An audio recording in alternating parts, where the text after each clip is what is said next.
Pisikalan talaga ang naging laban ng Gilas at Iran ngayong Asian Games lalo na noong 4th quarter. Foul kaya to? Ako hindi naman po referee pero kayo na lang ang mag-judge mga idol. Ang tao talaga ni Scottie dyan ay itong si number 3 na si Vahedi. Andyan lang siya sa tabi ni number 14 Kazemi kasi kailangan niya muna to tapatan buhat nga nung si Brownlee na totoong man talaga ni Kazemi umaasikaso rin ng iba. So balik tayo rito kina Scottie. Noong sumubok siyang bumalik doon kay Vahedi, it seems like hinaharangan ni Kazemi yung pathway niya na tila nagsiscreen din siya. Ang pinagkaiba ay gumagalaw siya at parang naglalakad lang. Medyo nagmaang-maangan pa nga to at biglang tinaas ang kamay niya. Legal naman yung ganitong humarang dahil off-ball screen yan. Pero gumagalaw din siya. Sa inyo ba, foul kaya to?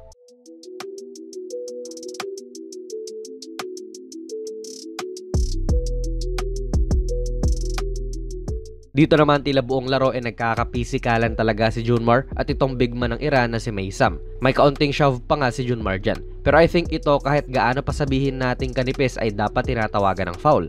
Parang nakayakap na yung kalaban dyan para ma-prevent ang malinis na pagtanggap ng bola ni Junmar. Sa tingin ko ay dito pa lang foul na dapat pero may isa pa. Hinampas pa nito yung braso ni Junmar kaya wala. Bitaw talaga yan. Walang pito si ref.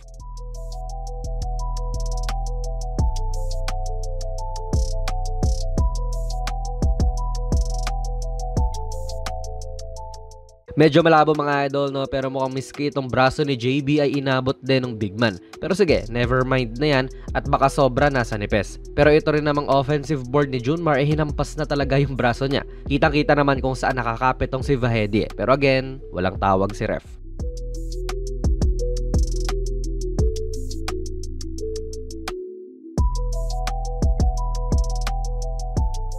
Magamit din siguro natin yung principle of verticality kaya kahit na may contact talaga si CJ at itong big man ng Iran, walang pito. Tulad din siguro niyan sa pag-challenge ni Scottie sa kanila. Pero dito kasi may action pa na ginawa tong si Maysam sa arms niya. So ewan. Pero sige, sabihin na nating vertical nga lang talaga siya kaya walang foul.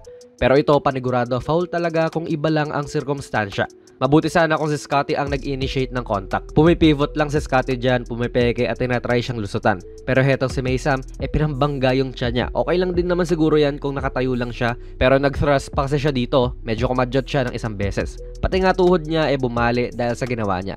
Talsik malamang si Scottie, pero wala pa ring tawag si na ref.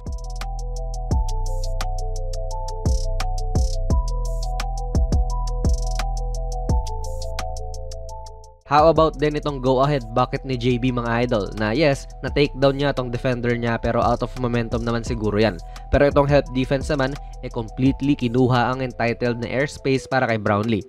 At dyan hindi mo talaga masasabing ang defender ay vertical. Papunta siya doon kay Brownlee at binangga pa nga. Dito sa mas magandang angle may kita natin yan. Pati nga tong shove ng kaunti ni Brownlee ay kita nga natin. And ayan, yung airspace talaga ni Brownlee sinakop nitong si Vahedi to the point na binangga niya sa air si JB.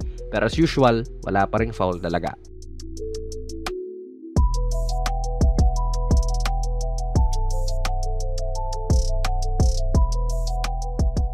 To be fair din mga idol no, mayroon din namang mga no calls sa papabor sa atin noong 4th quarter. Tulad nga nitong kay Brownlee na tila sinakyan niya tong si Vahedi at parang natulak pa nga rin niya pababa. Pero no call. Or itong kay CJ na easily pwede siyang matawagan ng reach or block. Bottom line is physical talaga ang laro at hindi naman natin pwedeng masisi ang lahat sa mga ref kung bakit nahabol at lumamang pa nga ang Iran noong 4th quarter kasi mayroon din naman tayong mga sloppy plays na pwede namang maiwasan. Importante ay nanalo pa rin sa dulo at sa tingin ko dapat mas i-brace pa nila ang mga sarili nila kontra sa China kasi panigurado hindi po magpapatalo ang mga to lalo pa at home court advantage sila. Ano po ang masasabi niyo sa video natin ngayon? Ilagay niyo lang po ang inyong mga komento sa ating comment section down below. Kung nagustuhan nyo po ang ating video ay pipindot na lang idol ng like button, mag-subscribe ka na rin sa ating channel at ako nga pala si Jonas PB and as always, hanggang sa muli.